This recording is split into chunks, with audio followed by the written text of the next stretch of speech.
ಹತ್ರ ಹೋದಾಗ ಅವ್ರ ಹತ್ರ ಬಯಸ್ಕೋಬೇಕು ನಾವು, ಅವ್ರ ಹತ್ರ ಒಂದ್ ಏಟ್ ಹೊಡ್ಸ್ಕೋಬೇಕು ನಾವು. ನಿಜವಾಗ್ಲೂ ತಪ್ಪಲ್ಲ. ಅವ್ರು ಏಟ್ ಹೊಡೆದ್ರೆ ನಮ್ಗೆ ಆಶೀರ್ವಾದ ಅಂತ ಲೆಕ್ಕ. ಅವ್ರ ಹತ್ರ ಬಯಸ್ಕೊಂಡ್ರೆ ಅದು ಬಯಸ್ಕೊಂಡಿದ್ದು ಒಂದು 10 ನಿಮಿಷಕ್ಕೆ ತಿರ್ಗಿ ಅವ್ರ ಕಣ್ಣು ಕಾಣಿಸ್ಕೊಂಡ್ರೆ ಅವಾಗ ಏನೋ ಹೇಳ್ದಲ್ಲ, ಹೌದಾ ಇದು ಹೇಳ್ದೆ ಬಾಯಿಲಿ ತಗೋ ಬರೀ ಹೋಗೋ ಅಂತ ಹೇಳ್ತಾರೆ.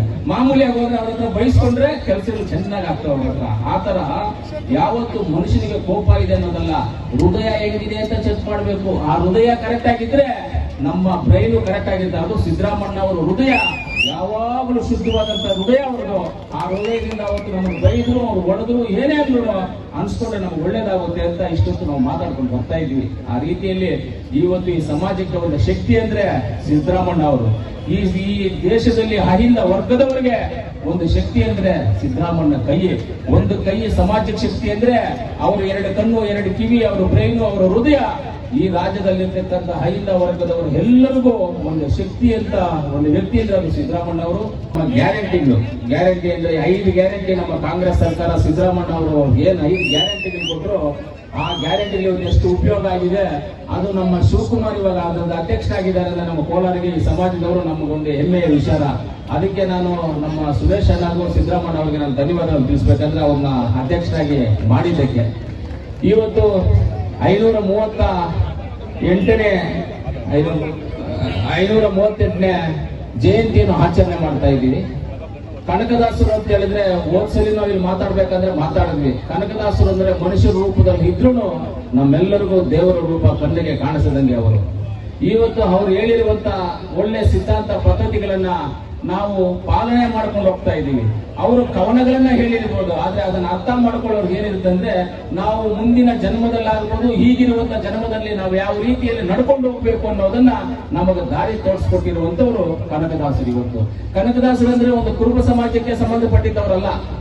ಈ ರಾಜ್ಯದಲ್ಲಿರ್ತಕ್ಕಂಥ, ಈ ದೇಶದಲ್ಲಿರ್ತಕ್ಕಂಥ ಪ್ರತಿಯೊಂದು ನಾಗರಿಕ ಪ್ರಜೆಗಳಿಗೂ ಅವರು ಒಂದು ದೇವರ ರೀತಿ, ಒಂದು ತಂದೆಯ ಸಮಾನರು ಅವರೆಲ್ಲರಿಗೂ, ನಮ್ಮೆಲ್ಲರಿಗೂ ಅವರ ಒಂದು ಮಾರ್ಗದರ್ಶನಗಳನ್ನ ನಾವೆಷ್ಟೋ ಪಾಲನೆ ಮಾಡ್ಕೊಂಡು ಹೋಗ್ತಾ ಇದ್ದೀವಿ. ಈ ರೀತಿಯಲ್ಲಿ ಅನೇಕ ಅವ್ರ ಮಾರ್ಗದರ್ಶನಗಳನ್ನ ಪಾಲನೆ ಮಾಡಿರೋರು ಇವತ್ತು ರಾಜ್ಯದಲ್ಲಿ ಹೆಚ್ಚು ಮಟ್ಟಿಗೆ ಯಾವ ಮಟ್ಟಕ್ಕೆ ಅಧಿಕಾರಕ್ಕೆ ಹೋಗ್ಬೇಕೋ ಆ ಮಟ್ಟಕ್ಕೆಲ್ಲ ಅಧಿಕಾರಕ್ಕೆ ಹೋಗಿದ್ದಾರೆ. ಇವತ್ತು ಇಡೀ ನಮ್ಮ ಭಾರತ ದೇಶದಲ್ಲೇ 16 ಬಜೆಟ್ಗಳು ಕೊಟ್ಟಿರುವಂತದ್ದು ನಮ್ಮ ಸಿದ್ದರಾಮಣ್ಣ ಅವರು.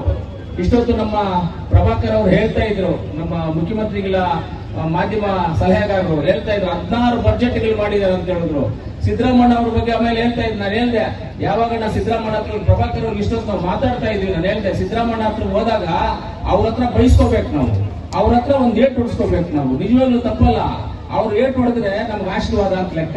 ಅವ್ರ ಹತ್ರ ಬಯಸ್ಕೊಂಡ್ರೆ ಅದು ಬಯಸ್ಕೊಂಡಿದ್ದು ಒಂದು 10 ನಿಮಿಷಕ್ಕೆ ತಿರ್ಗಿ ಅವ್ರ ಕಣ್ಣು ಕಾಣಿಸ್ಕೊಂಡ್ರೆ ಅವಾಗ ಏನೋ ಹೇಳ್ದಲ್ಲ, ಹೌದಾ ಇದು ಹೇಳ್ದೆ ಬಾಯಿಲಿ ತಗೋ ಬರೀ ಹೋಗೋ ಅಂತ ಹೇಳ್ತಾರೆ. ಮಾಮೂಲಿಯಾಗಿ ಹೋದ್ರೆ ಅವ್ರ ಹತ್ರ ಬಯಸ್ಕೊಂಡ್ರೆ ಕೆಲಸಗಳು ಚೆನ್ನಾಗಿ ಆಗ್ತಾವ ಅವ್ರ ಹತ್ರ. ಆತರ ಯಾವತ್ತು ಮನುಷ್ಯನಿಗೆ ಕೋಪ ಇದೆ ಅನ್ನೋದಲ್ಲ, ಹೃದಯ ಹೇಗಿದೆ ಅಂತ ಚೆಕ್ ಮಾಡ್ಬೇಕು. ಆ ಹೃದಯ ಕರೆಕ್ಟ್ ಆಗಿದ್ರೆ ನಮ್ಮ ಬ್ರೈನು ಕರೆಕ್ಟ್ ಆಗಿರುತ್ತೆ. ಅದು ಸಿದ್ದರಾಮಣ್ಣ ಅವರ ಹೃದಯ ಯಾವಾಗಲೂ ಶುದ್ಧವಾದಂತ ಹೃದಯ ಅವ್ರದ್ದು. ಆ ಹೃದಯದಿಂದ ಅವತ್ತು ನಮಗೆ ಬೈದ್ರು, ಅವ್ರು ಹೊಡೆದ್ರು, ಏನೇ ಆದ್ರೂ ಅನ್ಸ್ಕೊಂಡ್ರೆ ನಮ್ಗೆ ಒಳ್ಳೇದಾಗುತ್ತೆ ಅಂತ ಇಷ್ಟೊತ್ತು ನಾವು ಮಾತಾಡ್ಕೊಂಡು ಬರ್ತಾ ಇದ್ವಿ. ಆ ರೀತಿಯಲ್ಲಿ ಇವತ್ತು ಈ ಸಮಾಜಕ್ಕೆ ಒಂದು ಶಕ್ತಿ ಅಂದ್ರೆ ಸಿದ್ದರಾಮಣ್ಣ ಅವರು.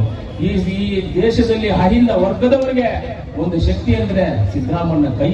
ಒಂದು ಕೈ ಸಮಾಜಕ್ಕೆ ಶಕ್ತಿ ಅಂದ್ರೆ ಅವರು 2 ಕಣ್ಣು 2 ಕಿವಿ, ಅವರ ಬ್ರೈನು, ಅವರ ಹೃದಯ. ಈ ರಾಜ್ಯದಲ್ಲಿರ್ತಕ್ಕಂಥ ಅಹಿಂದ ವರ್ಗದವರು ಎಲ್ಲರಿಗೂ ಒಂದು ಶಕ್ತಿ ಅಂತ ಒಂದು ವ್ಯಕ್ತಿ ಅಂದ್ರೆ ಅದು ಸಿದ್ದರಾಮಣ್ಣ ಅವರು. ಇವತ್ತು ನಾವೆಲ್ಲರೂ ಈ ವೇದಿಕೆ ಮೇಲೆ ಮಾತಾಡೋದಕ್ಕೆ ಅವಕಾಶ ಸಿಕ್ಕಿದೆ ಅಂತ ಹೇಳಿದ್ರೆ ಅದು ಸಿದ್ದರಾಮಣ್ಣ ಅವರ ಒಂದು ಆಶೀರ್ವಾದ. ಈ ವೇದಿಕೆ ಮೇಲೆ ಮಾತಾಡಲಿಕ್ಕೆ ಅವಕಾಶ ಸಿಕ್ಕಿರೋದು ಸಿದ್ದರಾಮಣ್ಣ ಅವರ ಆಶೀರ್ವಾದ ಅಂತ ಹೇಳ್ತಾ, ವರ್ಷವೂ ಅದೇ ರೀತಿಯಲ್ಲಿ ಸುದರ್ಶನ್ ಅವ್ರು ಹೇಳಿದ್ರು, ಇವತ್ತಿಲ್ಲ ಅಂಗಡಿಗಳು ಕಟ್ತಾ ಇದ್ದೀವಿ, ನೀನು ಸಹಾಯ ಮಾಡಬೇಕು ಅಂತ ಹೇಳಿದ್ರು. ಋತು ಪ್ರಕಾಶ್ ಅವರು ಹೇಳಿದ್ರು ಸಹಾಯ ಮಾಡಬೇಕು ಅಂತ.